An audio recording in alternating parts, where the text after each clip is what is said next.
the Wednesday, October 18th, 2017 meeting of the Lake Havasu City Airport Advisory Board. The first order of business is the Pledge of Allegiance. Please rise and join me.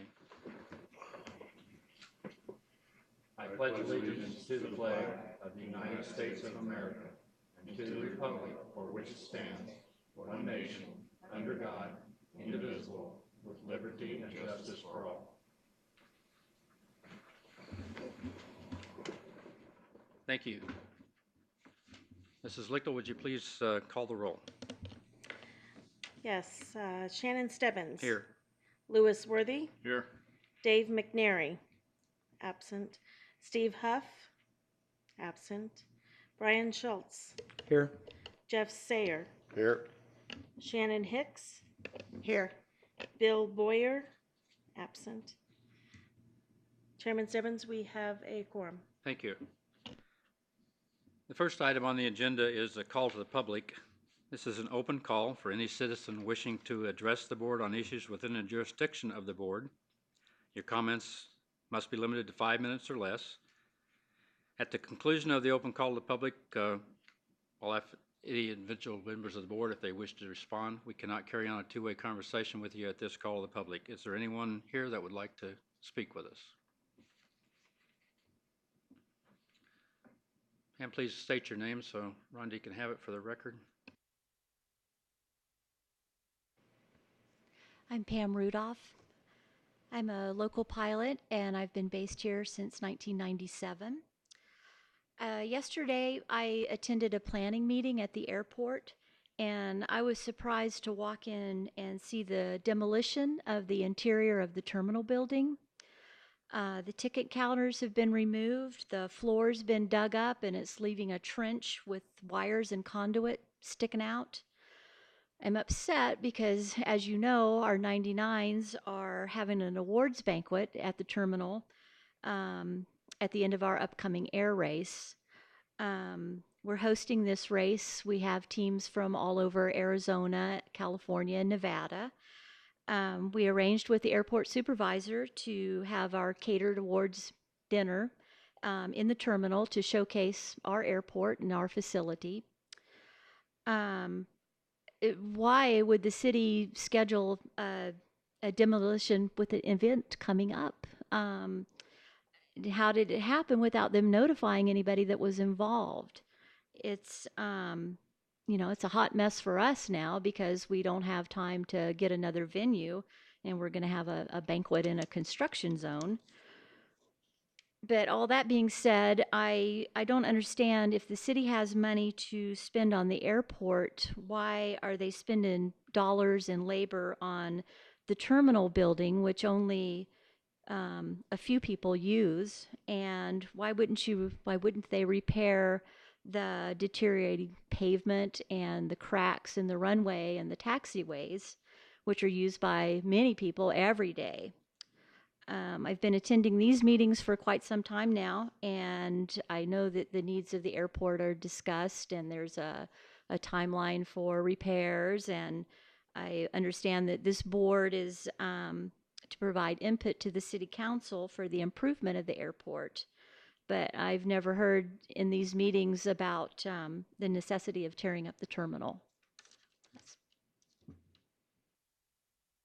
Thank you very much for your comments. Do we have anybody else in the audience that would like to comment? Yes, sir, Tom.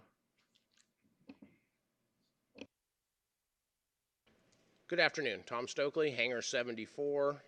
I'd like to thank the board first off for addressing my termite problem. Sounds like it's going to be resolved, and I appreciate that. The next thing I want to discuss is our asphalt.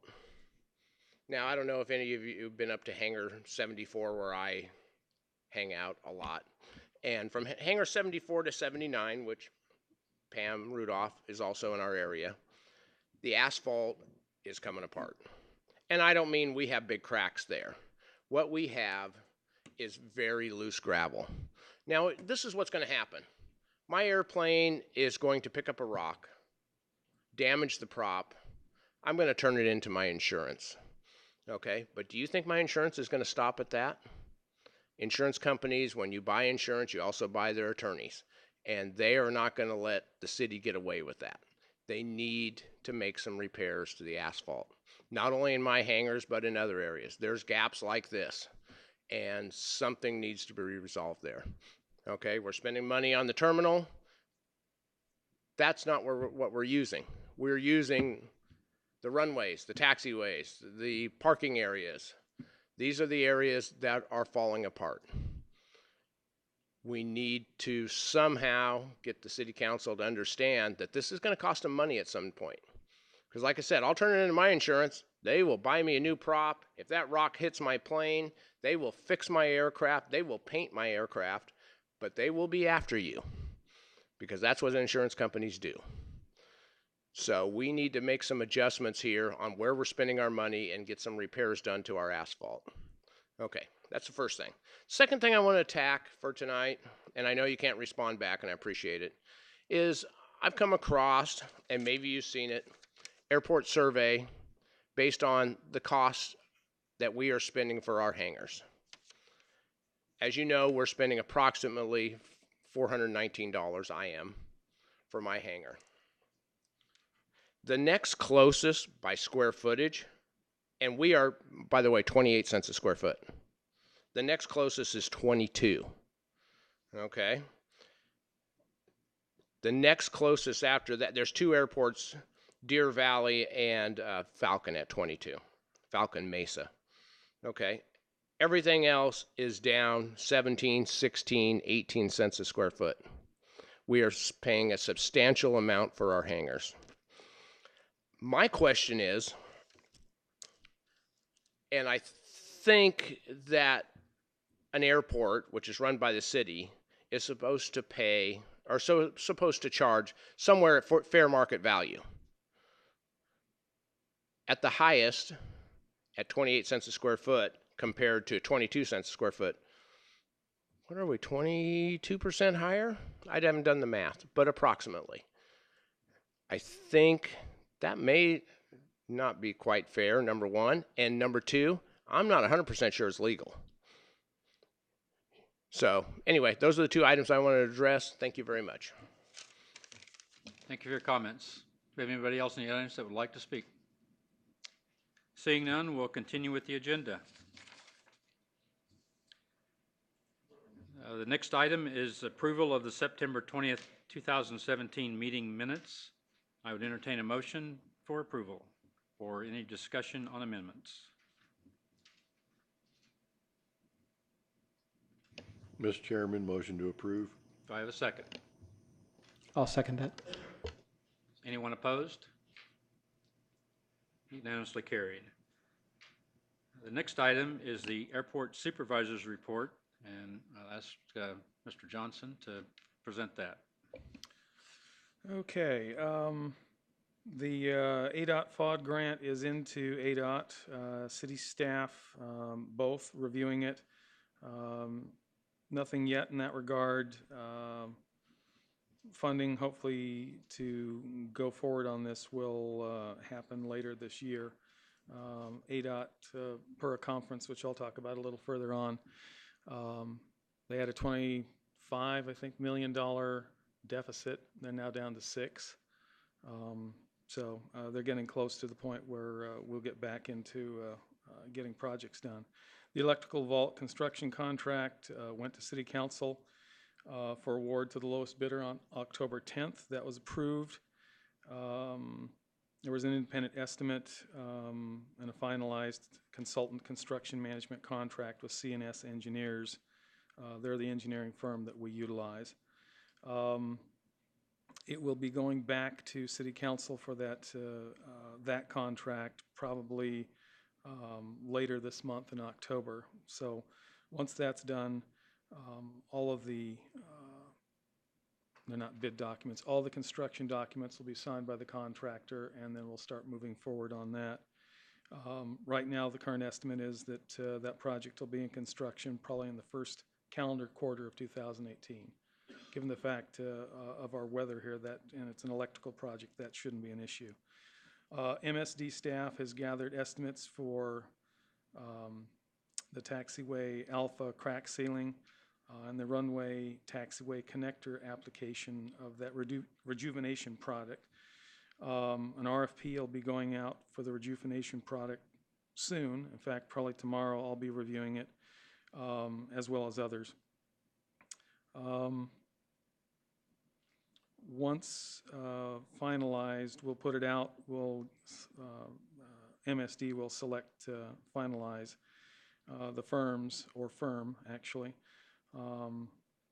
We'll end up sharing project details with tenants in the airport businesses to schedule it. It looks like right now, as far as the runway taxiway connectors, 3 will be closed at one time. What we'll probably do is the central ones on the airport. So it's going to be inconvenient, but I'll be talking to all the businesses and the tenants in regards to that, to where we make it as painless as possible. Again, once we do that, and it's going to depend on weather and temperature, we're probably looking at about 4 days that those will be closed. But we'll be working forward on that here shortly. We continue discussions and meetings with Hangar 24. We just had one yesterday that ran about 2.5 hours. Again, their Airfest or Air Show will happen Saturday, November 4th. And there will be military flybys, an air show box, a bunch of warbirds, and current military aircraft for display, as well as the EAA and other folks that have aircraft here. That all being said, the TFRs, temporary flight restrictions for the airport, will be November 3rd, which is Friday. They'll be practicing, and that's 2 to 5 in the afternoon. On November 4th, the day of the Airfest, the TFR will be from 12:30 to 4:30 in the afternoon for the air show. The gates will open at 11 a.m. They'll close at 6 p.m. And we will start setting up in certain areas where we don't have airplanes taxiing on November 1st, which is Wednesday. The lion's share of setup will probably be Friday. And again, a number of air show acts, which I won't go into detail, but we'll have F-18s doing a flying demo, C-17 flyby, and there are other things that the Hangar 24 folks are working on as we speak. We're moving forward on cleaning up the airport parking lot. Whole mess of cars out there that don't have agreements with us. So you'll note cleanup of that over the coming months. The D2 hangar development's moving forward. Tomorrow at around 10:30, I will be at a meeting with other city folks and D2 in regards to moving that forward. So the plans will be in, and again, we'll be going through that process tomorrow around 10:30. The self-inspection fire department checklist, you all have a copy of that. That'll be discussed here in a little bit. It's the second revision. Public meeting for tenants regarding hangar inspections occurred on September 30th. That was a Saturday at the airport terminal. It was well attended. There were a lot of really good questions asked. Hopefully more definition in regards to what the inspections really mean for a lot of our longtime tenants. We're working on a draft plan for replacement of the locator signs that you come across down on the access road, since they're faded and need replacement. And again, the approach right now is simple. I won't say buffing up the signs, but replacing sort of what we have there. This isn't going to be like the wayfinding dynamic where we're going to spend a ton of money. This is going to be just simple and very easy to use, we hope. Airport, the FAA and ADOT was going to come out to visit the airport on Halloween. That's been canceled. They were coming up for another airport in the area, so it had nothing directly to do with us. So since they were here and we have a restaurant, and a couple of them have never been here, they wanted to stop by. But right now, that's on hold. Scope of work for the airport master plan, I think in your packets electronically, You've seen that. It's probably about a 30 or 40-page document. It's been submitted for city review. You'll note at the very tail end of it that an economic benefit analysis, which is not eligible grant-wise, has been included in the scope. And as I recall, you all have wanted something of that nature, and I think the City Council as well. CID department will be managing that project. Per the ASA conference, the Arizona Airport Managers Group, the chair and myself were at that conference a day ago. There'll be a CADEX, categorical exemption memo, which is a one-sheet letter that FAA is going to require, even though this is a planning effort. I'll be filling that out and probably submitting it, if not today, before the end of the week. It was due on the 1st, which we didn't note. We did not know, but again, since it's a one-page thing, it's a planning document, hopefully there won't be an issue with it. ADOT grant for partial funding of the design part of the electrical vault project will be submitted tomorrow for city sign-off. Again, that's only 4.47, but every little bit helps. Another grant for the construction piece of it will be in hand probably within a week or two, and once we have that, we'll be signed off as well so we can move forward on that. Maintenance staff, you've probably noticed out there, they're preparing the airport for this upcoming air show. The runway 14 PAPI failed. Evidently and again, this PAPI is only about 3 or 4 years old, but the technology evidently is marching on. One of the tilt switches failed. We have components to basically replace all of that. We'll do 2 of the PAPI boxes in the next year, buy another 2 components for the other 2. So they're back up and running. We hot wired them, but electronics are just so much fun because they seem to go obsolete within seconds of getting them. As was mentioned, 2 airline counters have been removed from the terminal. The airport historical records, which are in our offices, will be moved off-site. And my understanding is that there would be a remodel in future in the terminal, the details of which I don't know at this point in time. And as I mentioned before, myself and the airport board chair were at the Arizona Airport Managers Group Conference in Tempe this Monday. A lot of good information, some of which I'll relay right now. FAA has a new focus on airport pavement, which ties back to some of the concerns that were just mentioned and some of the things we've talked about in the last 2 or 3 meetings. They are going to start to tie airport maintenance, specifically pavement, back to grant dollars. So when airport staff goes and meets with them once a year down in Phoenix, FAA and ADOT, their team, they are going to want to see documentation from us of what we're doing, how we're investing city money back in the facility. Not grant money, but city money. That being said, and I ran this by our consultant, CNS Engineers, given the projects we have in line right now, which are rejuvenating the last 5 connectors of runway 32 and 14 to taxiway Alpha, crack sealing taxiway Alpha from one end to the other, and again, total crack sealing. So all those cracks that are there go away. And then doing pavement edge markings on that taxiway, which you've all noticed have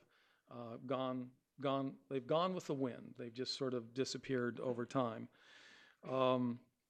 We will document all that, and that will put us in good stead with the FAA. The dynamic here is that each year from this point forward, we're going to have to do this. Airports that don't won't get grants. So they're going to tie us back to that, which is probably not a bad thing. Other items that came up, a lot of the taxiways you see out there that have direct access, say from taxiway Alpha straight out to the runway, those are going to have to go away. They call it airport geometry. I don't know that I particularly agree with it, but it's their new trend. So every time we have a construction project, you're going to see new designs. You're going to see, I won't say angled, but offset taxiways. And that's just a new development that FAA has that they give us the money so you don't argue with it. They are going to focus on planning around the airport. That is to say, again, anything that's in place will probably be grandfathered, but non-compatible development. So like say off the end of runway 32, if we were to allow a old folks home, an assisted living home, out by Dick Stamp Park, that would be a problem. So it's that sort of thing they're going to start looking at, and they're going to get into the details of that just to make sure you don't have housing developments off the end of the runway and other non-compatible uses. California's been doing that for years, but again, that's a California process through their state aeronautics. ADOT is going to be reviewing the CIP process and priorities for airports. They're going to suck in FAA, other airports, the Arizona Airport Managers Group in that whole process. We really don't know at this point what that means, but we've been given a heads up that it's coming. ADOT grants, and I think I've mentioned this before, we had a sweep of $15 million roughly maybe a year and a half ago, which stopped all the pavement maintenance projects in state, stopped all the state grants, their state loan loan process for improvements. I think it was typically hangars. That's off the table. That's gone with the wind at this point. But those other two aspects, state funding for grants and their pavement maintenance program, those are both on hold, one till 2019, one till 2020. What ADOT has done is they've adopted a similar process to what they use for highways, for state highway grants. And evidently, as soon as a grant is signed, the funds are encumbered. And because they're encumbered, the legislature cannot sweep them. They have done the same thing with aeronautical grants. Now, again, at this point, there's no money because they're still paying things down to get us back to an even keel. And again, federal 4.47% match, we're good there, and that will continue to be good. But they've adopted this, and the intent is to stop the legislature from sweeping aviation funds for education and other things that have nothing to do with aviation. Let's see here. And then they made it pretty clear based on this priority dynamic that ADOT's going to be doing. There is going to be pressure both on the consultants and on airport sponsors to quickly move through grants and get things done. The days of just basically tootling along have gone with the wind. As far as airports events, again, the 99's Air Rally, which was mentioned, will be the 11th, which is a Saturday. And again, that's the completion of it. It starts about 3 or 4 days before that and hits a number of airports, I'll say in the region, Mesquite being one, Barago Springs being another, and there are others, but I'm not remembering the whole race course at this point in time. And then the Air Fest will happen on November 4th. And again, the big thing there is going to be TFRs and the fact that the airport will be closed to traffic for the majority of that day. Any questions? I, of course, have questions and comments. Some of these can be tabled to items that are on the agenda. As far as the Air Fest goes, especially for those people that aren't familiar with it, this is going to be a real live, no-kidding air show. There are 8 or 10 acts. They're still unsure of which and what military airplanes will fly, but there will be military flying as well. Parking is free. The tickets do cost money, but this is the first time we've had a real air show in Lake Havasu in many years. So I would invite everybody to put it on your calendar and make plans to attend. For those of you that don't know what TFRs are, since we like to use acronyms in aviation, Those are temporary flight restrictions, so that means that the airport is going to be closed to all air traffic from 2 to 5 on Friday. On Saturday, it's going to be closed from 12:30 to 4:30, and there will be a short closure on Sunday to allow some military aircraft to leave that have to have the airport closed in order to take off. So put that on your calendars as well, and don't plan to arrive at Lake Havasu during those times because it would be in violation of very strict federal aviation rules. I have some other comments in no particular order. The airline counters, we can cover my questions and comments on that under airport maintenance, which is on the agenda. The CADEX memo, I'm going to ask a politically incorrect question. Why didn't our engineering department know that that was a requirement? I can't answer that. I don't know. Okay, and I know it's a requirement because I've been doing this for 30 years. And the other piece of it was the reminder that we just had a couple days ago from the FAA presenting, as they do at each conference, and reminding us airport managers things that we should know and adjustments in those things, since their rules, as I think we all know in this room, are somewhat fluid. I think the real answer, the point I'm trying to make is that this just points out the absolute necessity to have the one and only person that works for the city of Lake Havasu that fully understands federal grants is sitting right here, and it's you. And when our engineering department doesn't coordinate with you, things drop through the crack and we lose grant money. So I'm focused on this, and I intend to continue to pursue this and keep track of what engineering does or doesn't do with this grant money. I certainly don't want to see a redo of last year when we lost hundreds of thousands of dollars of grant money. So I guess I can't tell staff what to do, but I am chastising in this instance because engineering is out of their depth, and there's one person on the city staff that understands it, and he's being underutilized. So that's my political comment for the day. The ADOT grant, CNS engineering, can you just, that's for project management, is that correct? On the electrical vault grant, CNS engineering, they're the project manager, is that? That is correct, they are, yes. And the actual contractor that's awarded the bid is out of Mesquite, Nevada, I think, is that correct? I believe it's Scenic, I want to say Scenic Electric, and they are out of Mesquite, yes. Okay. The taxiway sealant and the closures, 4 days is an awful long time, and I'm hoping that my request is to have that coordinated through you and to have it done at nighttime or times when the airport is not in use. This airport is utilized by several doctors on a daily basis that come here to see patients. And if we close it for 4 days, we're going to have a severe impact on a lot of businesses in town. And I might have misspoke there. The premise, at least in my mind, is not closing the airport per se.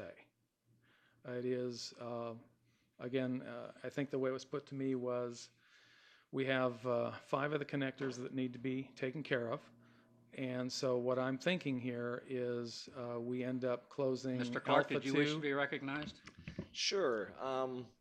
Basically, there are 6 total connectors. There are 5, and No, I think there was originally 6, or is it originally 6, 6? one of which has we've been done. We'll Yes. do 2 at one time and 3 at the other, so the airport will never be closed. You'll just be inconvenienced by not being able to get around that quick one. Obviously, we won't do all of them on one end, because that doesn't do you any good. So yeah, that's what's happened. The real issue is that the work material that the engineers recommended that has been used previously just doesn't set up and dry. So it's not a case of we'll be working for 4 days. The answer is they'll make an application and it takes 3 or 4 days for it to finally not be sticky anymore. So This is the top coat? yes, and so that work is progressing.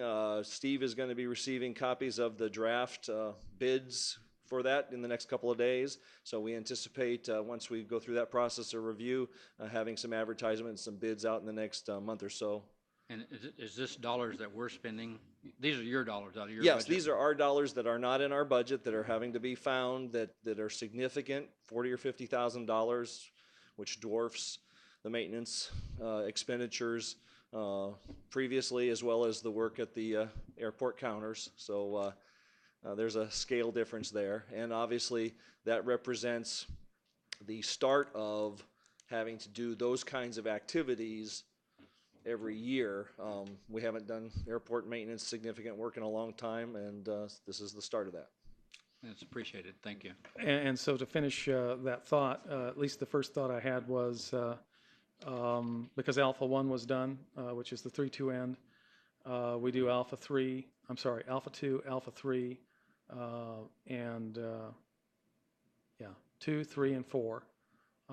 And that leaves Alpha 6 open and Alpha 5 open. So that it's going to be inconvenient from the standpoint of if you land short, you have to taxi down the runway, but it won't close the That's not airport. an issue as long as the runway is closed and the taxiway is open to a ramp area, in my view. Let me open it up for other questions or comments on the supervisor's report. I took a long time here. Okay, seeing none, we'll go on to the next agenda item. You already covered upcoming events in your basic report, I think. These are public hearings, and once again, there will be a time allotted on each one of these items for any member of the audience to get up and speak to this item. Same rules apply, 5 minutes total. However, if it's an item that is in the agenda, we can have a two-way conversation with you as well. The first one is hangar fire self-inspection. We have Scott Hartman from our Lake Havasu City Fire Department. He has just presented us, so we're just seeing this, some of us, for the first time. But I'd like to invite Scott to come to the podium and tell us about his proposal for a self-inspection checklist.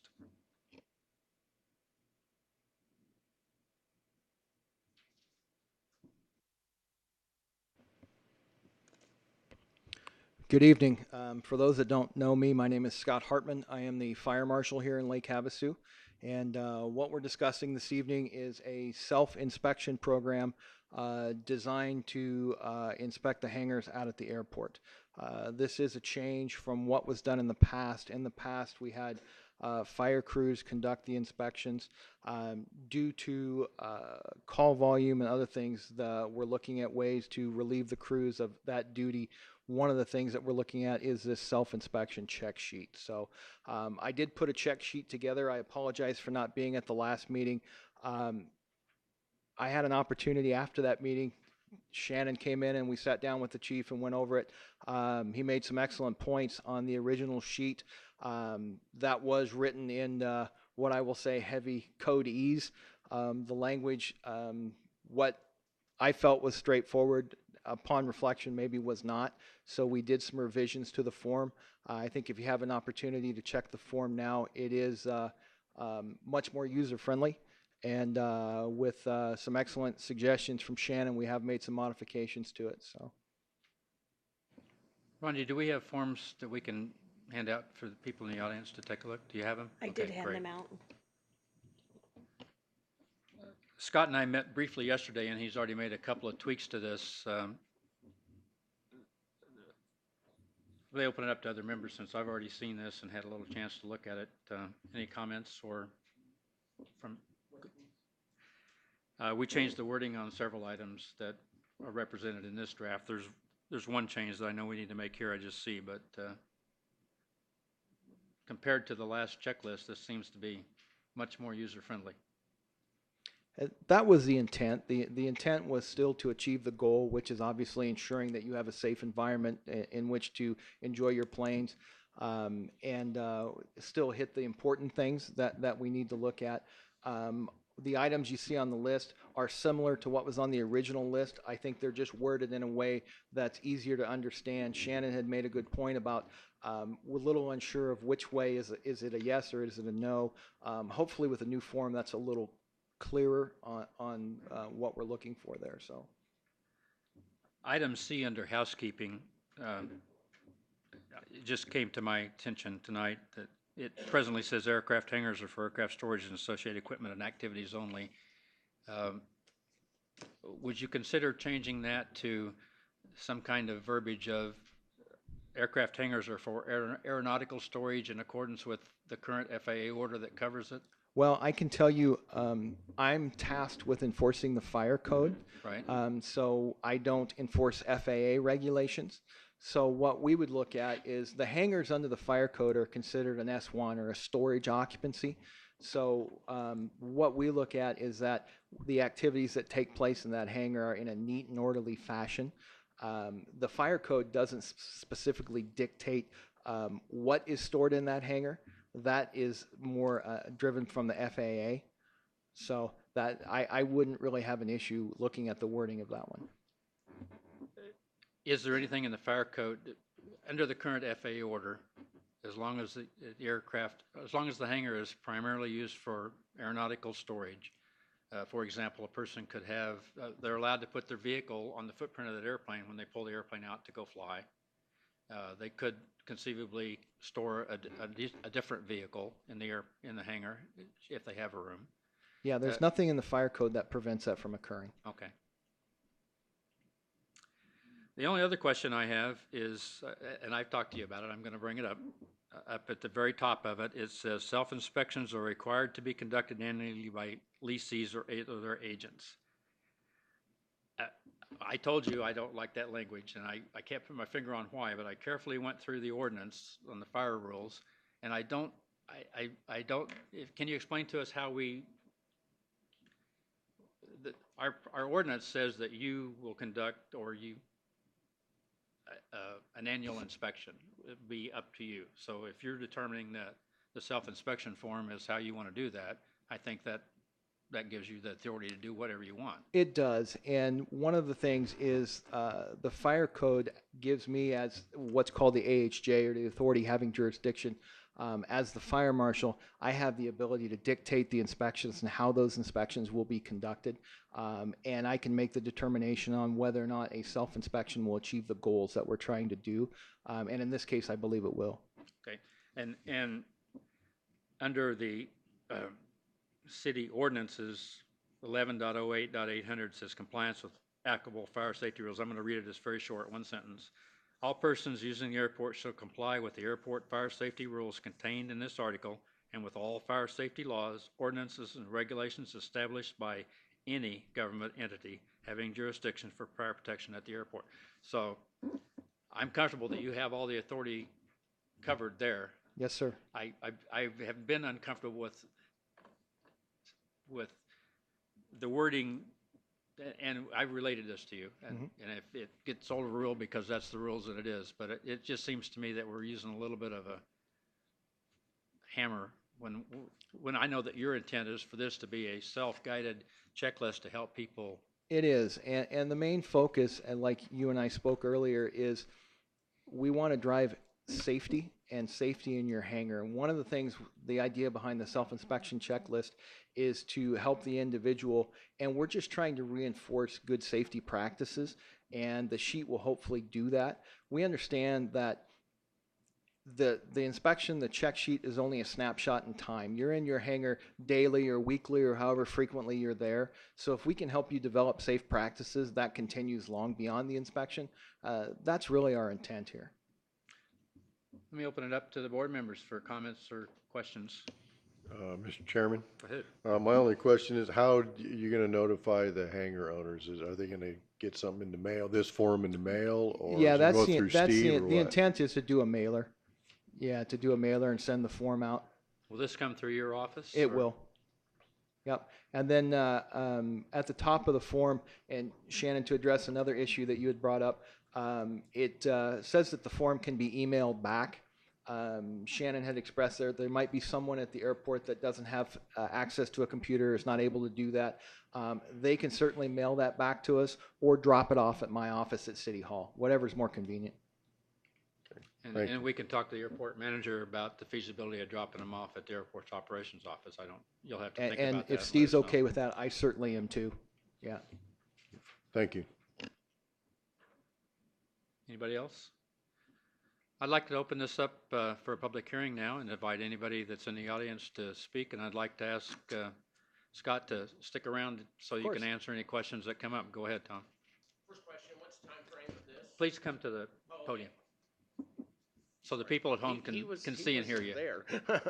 Tom Stokely, Hangar 74. What's the time frame of this? When would it be expected to be turned in? Well, this is looking at not going out until after the first little. Okay, so after the first year. Second question, since we're able to email it in, just a thought. Can't you take a snapshot of your tag on your fire extinguisher and email that in too? You know, I really think, because I know everybody will blow it off. You know, they will not. You're going to sign a document here that you had to check. Yes. That's right, and that's right. You did sign a document, and if there's a fire, now my particular hangar has sprinklers. You know, we have a backup system, but you know, and third thing I'd like to see, Steve, that's going to fall on you, is the greasy rag thing. Could we have some containers around the airport? Could we have outside? You know, there's a trash can next to my hangar. Why can't we have a greasy rag container right there? Yeah. With the metal lid, correct. I have a metal trash can right there, you know, that the city maintains. I would ask you, I don't have an issue with, in certain areas, so not every hangar, but. No, like I'm on the talking north about ramp. for the group of hangars. Yeah, and yeah. maybe a couple for the group of hangars Right. over in the other areas. Yeah, no, I don't see any issue there. I guess the only thing, because I think actually we're doing it. We do it on oil. We do it on oil, which well, I've used. Actually, we did it on dogs too, didn't we? Yes. Yeah, and so, yeah, I don't see an issue On with that. dogs? Yeah. A We metal have- container for we dog? we have pooper scooper areas Pooper for scooper. Oh, resident okay. dogs at the Oh, that's a airport. shovel next to mine. That's Gotcha. what that Okay. is, Okay. No, I don't see an issue with it at all. Okay. All right. Those are my three That things. seems Thank to me that would be something that we could self-generate. If we could come up with barrels and put a hinged lid on them, that would comply maybe with. I actually, prior to the last fire department inspection, I went out and procured the correct lidded barrel so that I could, not that I could pass the inspection because they never really asked for it before, but just for my own good feeling of having oily rags and having a place to put them. And that's one of the things that we strive for too, is not just compliance on the day that we happen to come by, but the idea is that you have safe practices throughout the year. And that was one of the things that you and I had spoke about, is with the self-inspection form is getting everyone to buy into it with the idea that it's for the benefit of all. You know, the last thing we want to see happen out there is to have an incident in one of the hangars, because it potentially not only affects the individual in that hangar, but it could spread to other hangars as well. So it's just good, and you're a good neighbor to have safe practices in your hangar. It affects not only you, but the people adjacent to you as well. So. I just have another question. There are 3 hangar owners or users that are seated in the audience. Do you have any further issues with doing this yourself instead of having the fire department come by? Tom, go ahead. Sorry. I do have questions. Excuse me. Tom Stokely, Hangar 74. I do have questions with liability and truthfulness. Not only on me, you know, I mean other people. So the guy next door to me, and I'm not going to say it's, you know, he lies on this. And him lying and causing an issue and that affects me, what are the ramifications for me after my plane's destroyed, my hangar, everything in my hangar's destroyed and things like this? So this is why I'm really not a big fan of I understand why you're doing it, because you are stretched, everybody's stretched to the max financially and everything else. How does it affect, you know, again, I just go back to the so same you're thing raising with the a propeller. I'm liability going to turn issue. it into my insurance, and guess who they're going to come after? Right. You know, and so it does kind of disturb me, but I don't know how to change it. So, you know. Scott, can you speak to the liability issue? Well, as far as the self-inspection goes, one of the things you notice on the form is the individual doing the inspection does have to sign it. Now, granted, we're taking that individual on their word that the items that they've checked have been done. In reality, it's not much different than when we go out and personally do an inspection. I go into a business and I tell them I see something that is an infraction of the code, and I make them cease doing that. Well, and then I leave. They could go right back to doing that the next day. I don't know that. So this is something where we're taking people on their word, that they're doing the inspection, and when they sign it and turn it in, they're saying at this point in time they didn't find any of these things. If they did, they've since corrected them. So obviously when they sign it and turn it in, it's like anything else that you sign, you're saying that it's done. If we have an incident and like this gentleman said, he has a fire in the hangar next to him, I come out and do an investigation and determine that the fire was caused by an unsafe practice, and we're going to go back and look at the records and say, well, you did turn the form in and said that you weren't doing this, and something that you specifically said you weren't doing is what caused the fire. So that's going to be on the individual. What liability does the city have in city hall hangars? As far as what, ensuring that the individual is this has been run by legal, and our legal department said that it's an acceptable means. Self-inspections are something that's accepted and allowed in the code. Okay. So we are covered. The code does allow this to happen. So we're not doing something that's outside the parameters of what's allowed. What are your feelings about no notice spot inspections? We're happy to come out if we have an instance where there's a concern. My office does take calls. We're happy to go out and do an inspection if somebody calls and has a concern about something. So, Well, at this point, from my purview, it seems that we've answered most of the questions that came up on the initial form that came out. Does anybody feel any different than that?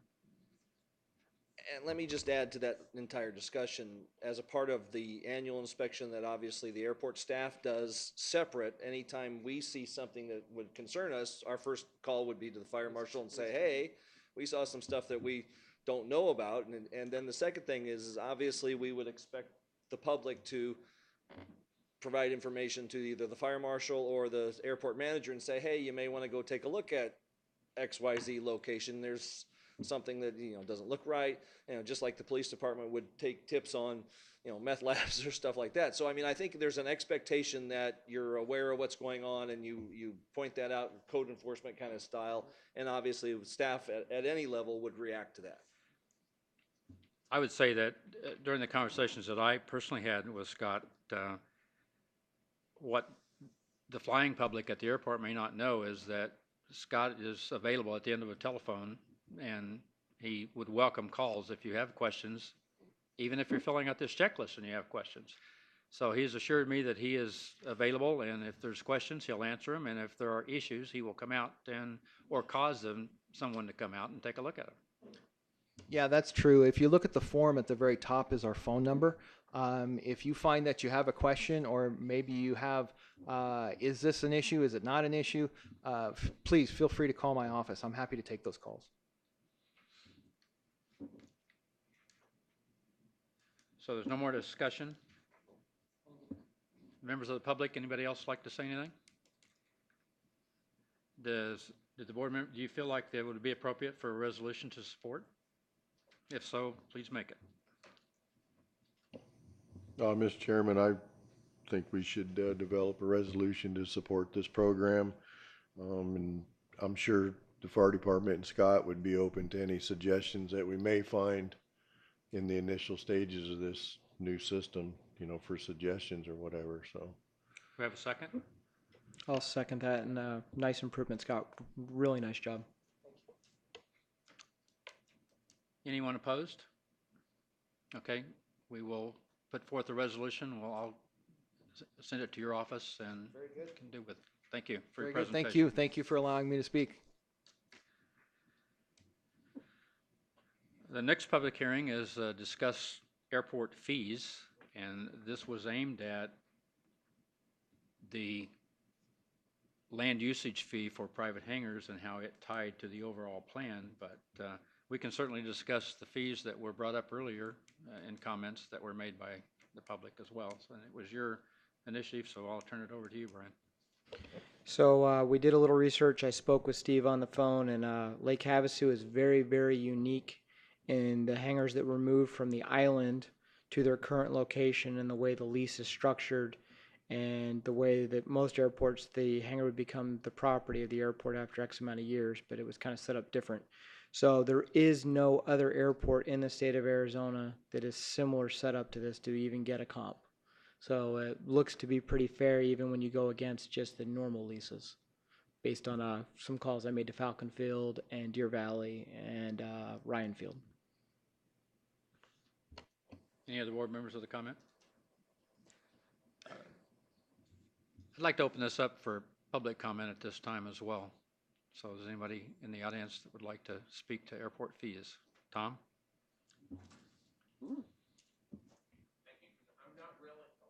Thank you. I'm not really up to speed on this. I'm assuming we're talking about the hangars that are owned by other people, correct? Privately owned hangars. Privately owned hangars, and that because we have a unique situation, these hangars will never be taken from anybody? Is that the point?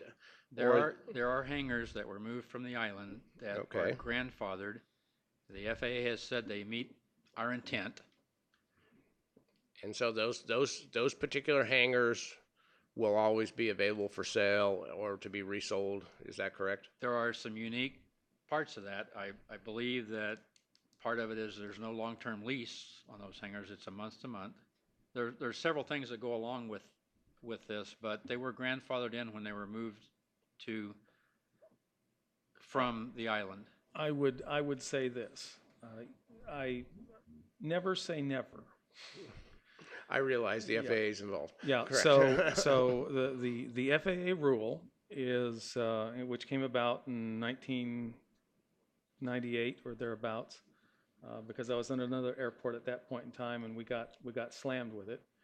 Is that their preferred method of operation for airport sponsors is that when a structure is built, at the end of the lease term, whether it's 20 years or it's 50 years, the structure becomes the airport sponsors, and again, then you're in a situation where you can lease it out to somebody else for another 30 years, or most people basically, the sponsor, take it, they continue to charge rent, and they're getting full bore.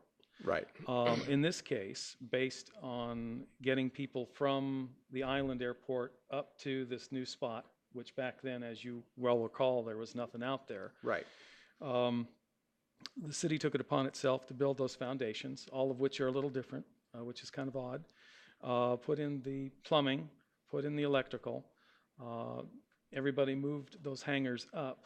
I'm not sure if that was their cost or the city's. And then the lease was, interestingly enough, this very short form that you'd think you'd get at a stationery store, which was kind of loose as to, is it a year lease, is it a month-to-month lease, what is it?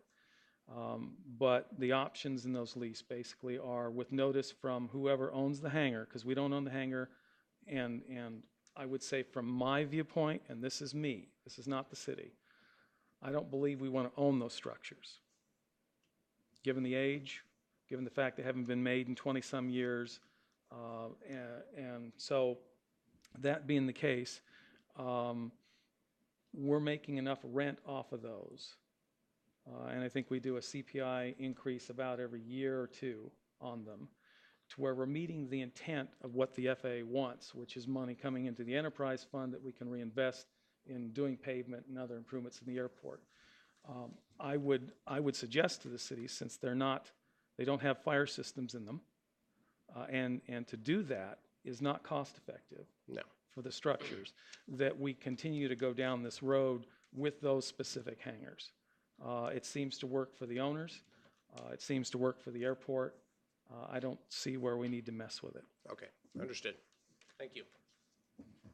From the board's perspective, as far as just applies to the privately owned hangars that are just a ground lease, what we found is that we don't have comparables to be able to take a position on this one way or another. However, for those people that are in or own hangars that are private, that are sitting on leased ground, if this cost index seems too high, then there's certainly an avenue for individuals to go to the city council, as Mr. Clark brought out at the last meeting. It's not a done deal by any means, and it could certainly go to the city council and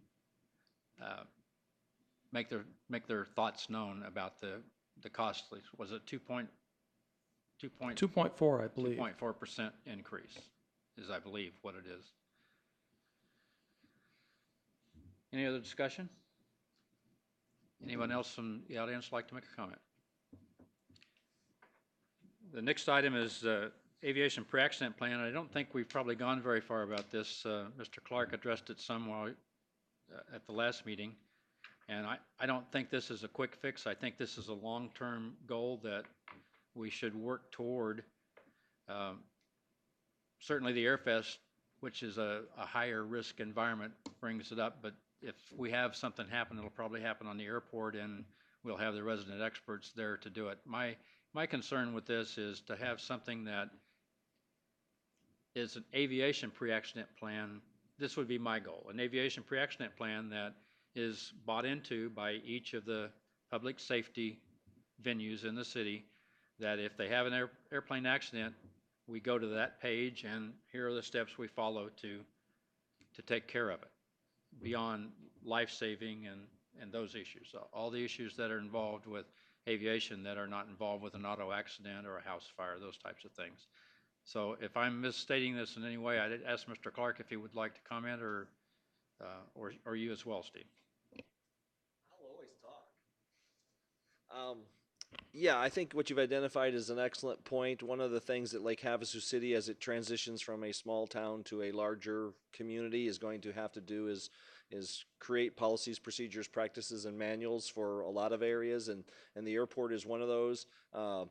We have emergency cheat sheets and all kinds of contact things, but as Steve found out the last event, some things had changed at FAA and ADOT as far as contacts, and so you got to constantly update those things, and that's what I would see eventually. My goal as the maintenance services director is to have a manual or a chapter in a manual for every area: transit, airport, et cetera, parks, and that those type of policies. And matter of fact, one of the things we'll talk about later as an item is maintenance, is where exactly does vector control fall in leases? That's a great discussion because it's not identified in the lease, and so that's where you would have those kinds of determinations in your policies and procedures and practices manuals. That's the answer. Same thing with the self-inspections and those kinds of things. Once you decide something, then you put it in that manual, that's where it is, and you can review it, you can look at it and change your mind and adjust it. So that's an excellent goal, and I think we're on board with that. How do you see, or what steps would you recommend to move this down the road other than just talk about it? What can we do to actually start with the groundwork going to move this? Well, I think what you can do is continue it as an update topic. Obviously, there'll be times when we don't accomplish anything in the next month or two on something because some other crisis has come up or whatever. But I think you leave it as a topic, and I think one of the things that I would love to have is maybe not necessarily an actual airport board meeting in the future, but would be like a work session where we can, in a much more informal environment, discuss where does the airport board see, where would they like us to emphasize activities, what ideas do they have. For a lot of years, we were bogged down in the return of commercial aviation as the goal, and that became the all-encompassing thing. If we're past that, which I think we are, then you start identifying what areas does the board, what areas does the users see wanting to go. We've been tasked with kind of informally identifying some properties that can be utilized in a much more commercial economic benefit, recognizing that there's not going to be an airport industry just move in tomorrow and use up all the space. So those kind of activities, like I said, I would encourage you to keep that as an item, or as other items come up, we can kind of prioritize those, and then also maybe identify a work session in the future where we have a discussion about what goals the airport board has for staff in the next year, 5 years. Sounds okay. Thank you. One of the ideas that staff has discussed, and again, I think you've all seen us respond. There are certain instances where the fire department, if it's a really big deal, will respond. And the fire department, as was outlined by Scott earlier, they're spread thin, as many city departments are. So there are what I'll call light incidents where we're the first ones on scene, airport staff. And again, given the fact I'm a pilot and grew up with aviation, I can shut off a master switch when people land gear up or somebody chews up a prop or what have you. we can make calls and we can get air maintenance people from the airport out there, lickety-split, call the NTSB and all that. So with the light stuff, typically that's what we've done. We go out there and we respond. We don't wait for the fire department. It's a burden on them in many instances. And the bigger stuff, we've got their back. Most of those guys, they're very good at what they do and they're professional, but many of them aren't pilots. And they don't understand the radio lingo. And when somebody lands gear up and you have somebody basically, yeah, I'm on a 20-mile straight in, which they shouldn't say anyway, but I'm on a 20-mile straight in, I'm going to land on runway 32. No, we get right on the radio. Of course, the other thing is we let the firefighters and the emergency responders know, okay, we've just told somebody there's an airplane on the runway. We can't tell them they can't land. I'm only going to interrupt you because we're really getting crunched so on time. I think the real issue is not anything that you just discussed. I agree with everything you said. The issue is not an airplane that has a gear up on the runway that's taken care of by airport personnel. The issue is an airplane that crashes at the airport in the middle of the night that the fire department responds to and the police department respond to, or an off-airport incident. And how do we get the aviation expertise part of it in there? And when does it need to be in there, or who to call and what to do? I think that would be, it's a broader look at it. Any other comments? Mr. Chairman, Go ahead, sir. I do have an emergency planning background, as Steve well knows, fireman as well. If I can be of any assistance in this project, I offer that to you. Okay? Anyone else? I'd like to put this as a future agenda item and talk about forming a subcommittee to shepherd this along. Any further discussion? Anyone from the audience that would care to discuss? The next item is airport maintenance, and we'll try to keep brevity here since we're already an hour into the 30-minute normal meeting. This is a broad topic. This was brought about by Mr. Stokely's comments last month that had to do with termites, and I think we've determined that we're going to take care of that. I can't tell you when, but I think we determined we are. I think that I envisioned this would be Mr. Clark to give us an overrun of things, but also as part of your report and what was brought up earlier is the construction going on in the terminal. So I'd have to ask that part of what you have to say, if you could tell us what the plans are and why and wherefore. Sure, a couple things. First of all, we went through a process where we reviewed the concern related to termites. We did the first thing anybody that manages anything does. We read the contract. It basically didn't identify who was responsible for that, which is not unsurprising based on the fact that most of the lease agreements are very, simple and simplistic and things like that. So then we scheduled a meeting. We gave our initial determination, which is not our responsibility. But we went ahead and talked to the city attorney, and basically the answer we got back from them was if this was residential property, the law would clearly fall on the side of, as the owner, we would have that control from a life and health safety standpoint. Commercial property, you don't have that responsibility, so it would fall upon it to be something that you would normally put in the lease. In this case right here, once we had that determination, we felt comfortable making the determination that we could kind of treat that as a maintenance O&M policy decision, and we'll move forward with that. But I did appreciate hearing from the interested parties that they felt that there was some ownership in the discussion too, because that's really what we have to discuss. It's not just about termites. Once you go down that road, is the city responsible now for spider control, rats, and all those other things? And some of that has to do with the use of the hangar itself, because I mean, if you're storing food in the hangar, we're probably going to have a desert rat problem. If you're not storing food in the hangar, then we probably won't have that. So again, we've moved forward with that, and we'll be looking into both the termite treatment itself, as well as doing some the crack repair to keep that out. But we'll also be asking the leasee to, not leave anything out that's going to be encouraging the termites to be interested in that area. So it's a partnership kind of thing. Can I Sure. interrupt just to make a comment right here? I would hope that we would take a pragmatic approach, and that rodents or bugs, things that a hangar tenant can do without altering Right. the hangar, that's probably their responsibility. When it comes to drilling holes in the floors, I think that took it out of that, at least for me. Right, and I think that's kind of the scale as you go across the thing too. In addition to, as long as you're not sitting out there trying to control termites and then having somebody storing lumber on the ground, and you're sitting here going, "Hey, wait a minute here, you got to give me a hand with this." So no, I think that's exactly the take, and the city attorney's take on it was at first, I'm an engineer, let's put it in the contract then. If you've made a decision, it gets in the lease, and she felt that it would be better actually to make that determination just like you had done in an OPP maintenance manual, because then it gives you a little bit more flexibility to decide, hey, is it a common problem that you have to address, or is it kind of an individual thing? So yeah, that's kind of where we're at, and that's the intention to move forward.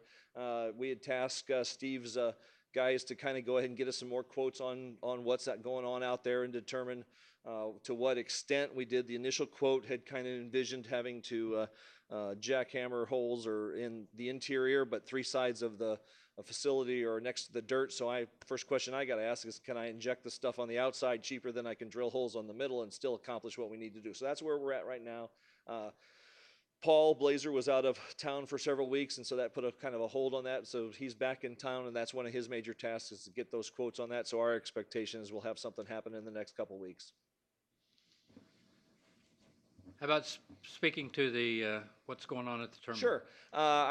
Please don't ever hesitate to ask somebody. Give me a call or give Steve a call. We will have the removals of those kiosks done before your event, so there won't be any disturbance. One of the things that I do, having spent years and years in government services, is I hate seeing space wasted. And for 20 some odd years, those kiosks have been there occupying space, and really they're not, we're not going to have commercial terminals there, so we might as well start looking at better use of space. And so the first question I asked was how difficult it is to remove those. The work that was accomplished was in a couple, guys for a couple hours on a weekend. We're going to spend, I think this next weekend, we'll remove the other 2. One of the surprises was that there's a huge amount of cabling there, which we need to obviously pull out and cut out and get that taken care of. And we'll go ahead and replace the tile with a kind of an off-color matching tile complementary. Contrasting. I knew there was a word for that. So we'll make it look nice and everything before the event, so that'll all be done. And I would encourage you to, other than the million cables sitting there, there's probably $1,000 worth of copper from those things from 25 years ago. Take a look at now how much more space that you can start looking at what is the lobby, because what's really changed is the airport usage. I see that facility as being a cornerstone of, if at minimum we should have some display counters in there for airport related stuff, whether it's airport history in Lake Havasu City or Site 6. One of the things we have actually down at the old maintenance yard that we dug out when we were grading there was a dummy bomb casing that had been found on the site. Well, we mounted it on a post right there and put a little plaque that said, hey, this was found on site. Lake Havasu City used to be a gunnery range. That's why you'll find the 50 caliber machine gun bullets all over town. And so I think that's really what I envision happening there. Very little dollars involved, significantly less than the commitment that we've made for the pavement. And then Steve had referenced airport terminal rehabilitation, or whatever you use the terminology of. We're not rehabilitating the terminal. What we're doing is thinking about maybe switching some office space around and shifting things so that we have a much more functional office function there at the terminal. It's not really apparent when you walk into the terminal, where's the airport manager's office? How would I interact with the government portion of that? We also want to make the Avis car rental thing as successful as possible, because obviously the airport gets a cut of that action, so we want them to be successful there. So that's really what's going on there, just minor little items that we recognize we want to make improvements. One of the things that Steve's been kind of tasked with is keeping the airport together on a shoestring. One of the doors is not functional because of parts that we had to cobble onto the other one. So that just starts discussions about, well, how do you keep this thing together? I'm going to play the devil's advocate here and just kind of relate to you what the feelings are. People at the airport are uneasy with doing anything to a terminal building that's not being used when we have so many other areas that need improvement. There are other concerns in that terminal building by the last master plan, which is still the current one, although it's out of date, is to be a cargo facility, which is never going to be. We understand that. We have a new master plan coming that hopefully you'll have input, we'll all have input into, and we'll figure out what we're going to do with that building. So I think the feeling is that, why are we doing this now? Why remodel offices that may go away or might even go to a different building or do anything with them? Why spend the dollars and the labor and do this? Yeah, and I can understand that. The answer is that it's so minor on the scale of, I think we probably at this point in time have spent less than $1,000 in labor, so it doesn't rise to any level of how I would see value related to that. And the message that I want to see sent is that we do recognize that we have ignored the airport and that we want to be doing things. And I would also speak to the fact that the terminal is used. It's used by the CAP guys. We want to make that area user-friendly. We want to encourage, as we open that space up, if you're no longer limited by the 4 kiosks across there, that becomes a very large open area that once you, I don't know if you realize this, but the 2 sets of seats, those are not nailed to the ground. So the answer is you could very easily, once those kiosks are gone, go remove those, pull those seats over and probably have a meeting or a party room for several hundred people. And I think that's really the message that we're wanting to send is to go down that road. The intent is not to trivialize the hundreds of thousands of dollars that need to be spent on the airport pavement and all of those other activities. And as far as the remodeling the offices, the first part of this is I don't know if you're aware of it or not, but we probably have 40 or 50 boxes of file stuff out there. Well, that doesn't need to be there. We're moving that to our other storage areas, but that frees up an office. My goal is to have Rondi and Steve's offices adjacent to each other, so that makes that communication much better. It also opens up the ability for someone to come into the location and feel that it's not separate, kind of activities. So that's really what the message is.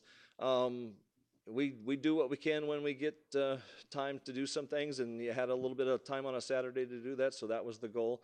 But yeah, we're working on other activities that we don't have the ability to just immediately go out and do. The paving work, for example, that's going to require a bid and go through those processes. So we're working on a lot of things. People just don't see them, and so I understand where that's coming from, but I also want to just be making some progress. Questions from the board? It's a public hearing. Do we have anybody that would like to address the board on this issue? Seeing none, I just have a comment. Recognize for everyone at home and in the audience, this board doesn't tell staff what to do. We can make recommendations, but that's the extent of it. Staff can accept them or not accept them. The authority of this board is to advise the city council. Having said that, I'm just going to tell you that my personal opinion is that go ahead and get the kiosks knocked out, but I would keep the pace moving forward, but keep it as slow as possible. Yeah, and obviously we're sensitive to how we impact people. We had never had any intention of causing any grief or worry about whether that would look good during whatever events going on. So yeah, we're juggling a lot of balls in the air, and so we've got priorities. But again, it's one of those things where things change and you don't even realize them. Just probably 6 months, a year ago, Avius was in the kiosk adjacent to the door. And it was like, wow, that's a major change. It's like, are you really here permanently or not? Because you're just sitting next to the door, and then just the moving over action happens. So yeah, I appreciate the comments. The level of interest at the airport is such that when people see things like this, they want to know why. Yep. And this is what this is for. It's a public forum to say why. Well, and I think there's some opportunities related to maintenance. Again, Steve's been operating under the handicap of not having a huge staff out there, and Rondi's been on board now 7-8 months now, and that's very helpful. One of the things, the ideas that we relatively inexpensive would be some kind of newsletter or some kind of other communications related to things that are happening at the airport. We may want to avail ourselves of that opportunity. Just, since we do have a fixed clientele, you say, hey, if you're interested in a newsletter, that, let us know. Maybe that's something that we can spend some time on. A lot of it could be just repeating items that were being held at the airport board, for people who don't watch, but I think there's an opportunity to also have, questions at the airport, what's going on, plans. I'd like to just comment and flesh out something that Steve touched on from the Arizona Airport Conference. The regional director from Los Angeles, in his speech, made the observation that 67% of the FAA's budget nationally is directed towards pavement replacement. Not expansion, but replacement. So the point that he was making is that they have nationally made a decision, and I'm sure it was above his pay grade, that any future pavement repairs, replacements, etc., are going to be tied to looking at what the maintenance program was. So the example that I would give for us locally is that we had pavement put down in 1990X that we may have not maintained like we could have, and that we know is needing replacement, and we're trying to figure out how to get the FAA to do that. So the maintenance that we're doing now that you took on voluntarily when you got involved with this is now becoming mandatory. It's no longer optional. No, and that's the discussion. Obviously, that was kind of seed money to happen, make something occur this year. The intention will be to, as a part of the budget process, say, hey, that number is $50,000 a year or $75,000 a year, or whatever that is, to do that. And I think that's also an opportunity through the communication with the board for us to maybe have a future agenda item where it discusses that, and then discusses how the board wants to interact with the council member, and then interact with the budget process, and just identify those activities. The city is implementing, and it will be implementing forever, a formal software asset management program called Lucity, and as a part of that, that's what it quantifies, is what your pavement condition is, or for everything. But that will be very easy to identify. Hey, you have X amount of millions of square feet of pavement, and it needs this done each year to keep it at this level here. So that'll be part of the process. As the master planning begins to take place, it's imperative, in my view, that there are representatives from the board that are on the master plan committee, obviously the airport manager, and it would be nice to have you as well, although I'm sensitive that you have a whole lot more to manage than the airport, and I'm sure that Steve can keep you advised. I wouldn't miss the opportunity, because to me, master planning is the discussion where you really do pay off the good choices and the good ideas. And the FAA requires that tenants, members of the aviation community, be on that as well. So if you're watching on TV, or for those of you that are here, think about participating as part of the master planning committee, that to have input into where the airport goes in the future. And I would even just suggest, even if you don't want to be a part of the committee because everybody's got all kinds of time constraints, the answer is get your good ideas to someone who then will be there and be able to pass those good ideas on, because that's really where it pays off. Somebody comes up with something that nobody else thought about, and all of a sudden say, hey, that is a good idea. That is an opportunity here. So that's important. Any other comments or questions? I apologize that we have run later than ever, which is kind of indicative that we have something substantive to talk about, and issues that are coming up and that are being addressed, and some of which are being solved and some of which are not being solved, but that we're going to continue to look at. Is there anyone in the public that would like to make any comment about the airport master plan agenda item? Seeing none. Chairman Stebbins, can I make a comment? I just want to let everyone know that we do have an email address that's airport@lhcaz.gov. And if there's any reason that you want to send some comments directly, it comes into my email box, and I can receive that. So just make note of that email address. It's airport@lhcaz.gov, and we can take comments that way as well. Thank you. Brings us to the next and final agenda item, which is future meetings, or correction, future agenda items. Let me open it up to any members of the board for suggestions of future agenda items. Seeing none, as usual, I have some. Airport master plan and the economic impact statement. I'd like to see as an agenda item next time in reference to supporting the economic impact study as part of the airport master plan. Mr. Sayer? What about the emergency plan that you had mentioned? We talked about putting that as a ongoing. Aviation agenda pre-accident plan, Right, absolutely. right. As always, if you come up with items that would you like to have on the agenda, please email them to me or email it to Rondi, and we will get them looked at and on the agenda. If normally the item goes right on the agenda with no problem. If there's an issue, then I will talk with you about it one-on-one, and we'll make sure that it gets resolved. Future meeting, Wednesday, November 15th, 2017, 5:30, right here. We do have 2 open positions on the board. We have a pilot position open, and there are a couple of people here in the audience that I would sure like to see apply for that. There's a non-pilot position open as well. Are there any other comments from the board? I would entertain a motion to adjourn. So moved. Seconded? Second. Without objection, we are adjourned.